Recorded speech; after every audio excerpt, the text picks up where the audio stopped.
Преголемо беше искушението на кинезите да го гледаат, а да не го пробаат она што може да се приготви од нашиот ориз, одгледан на полињата во атарот на село Чешиново.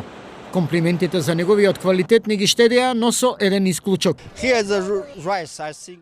Вашиот ориз е со висок квалитет, но споредувајќи го со нашиот, искрено, кинескиот ориз е многу подобар, бидејќи нашите агроексперти користат висока технологија во третман на оризовото семе, постојано надгледувајќи го неговиот раст, развој и готов производ, вкрстувајќи семења од повеќе видови наш кинески ориз.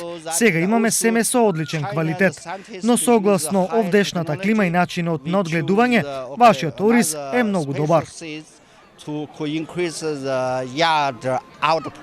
Домаќините со планови за поголема афирмација на, како што го нарекуваат, белото злато. Пошто ние сме земјоделски крај, претежно 80% земјоделците наши живеат од производство на ориз. Значи сакаме на еден начин да го промовираме ние нашето производство и да кажеме колку е квалитетен нашиот кочански ориз. Една од формите за афирмација е фестивалот на оризот, одржан за прв пат викендов во село Чешиново. Тоа е нашиот апел да се користи на македонската трпеза, не само кај нас, туку и пошироко, да најдеме пласма за нашиот ориз, да биде вратен традиционално на старите пазари во поранешна Југославија. Завршувањето на овогодишната оризова жетва беше главен повод на повеќе штандови да се прикаже вкусот на традицијата. За мештаните ваков фестивал требало одамно да има за она што е главен печат за овој дел од македонскиот исток. За мене ово е супер.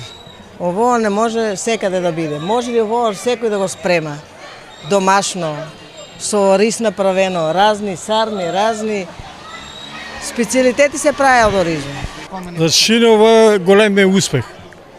Народот гледаме да го сближиме, да бидеме единствени и да допринесеме за самото село. Манифестацијата, чија организатор е јадрената група Оризова братимка, е во рамките на програмата за зачувување на природата во Македонија, финансирано од Швајцарската агенција за развој и соработка, чиј координатор е Фармахем. Преку компонентата која што ние ја поддржуваме, практично промовираме нови практики кои што се одржливо производство на ориз. Преданијата говорат дека првите луѓе кои што го засаделе оризот тука во Кочанскиот регион, поточно во атарот на селото Чешиново Блешево, биле војниците на големиот Александар Велики. Меѓутоа, првите пишени документи се од 15-тиот век.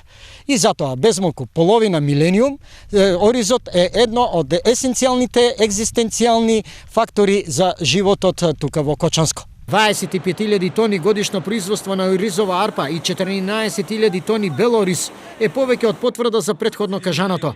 Комплиментот за неговиот квалитет, искажан од кинезите, е еден од повеќето чекори оваа хранлива намирница да се најде на нивната трпеза, бидејќи пазарот на 1,5 милиарда луѓе сепак е голема работа за мала земја како нашата.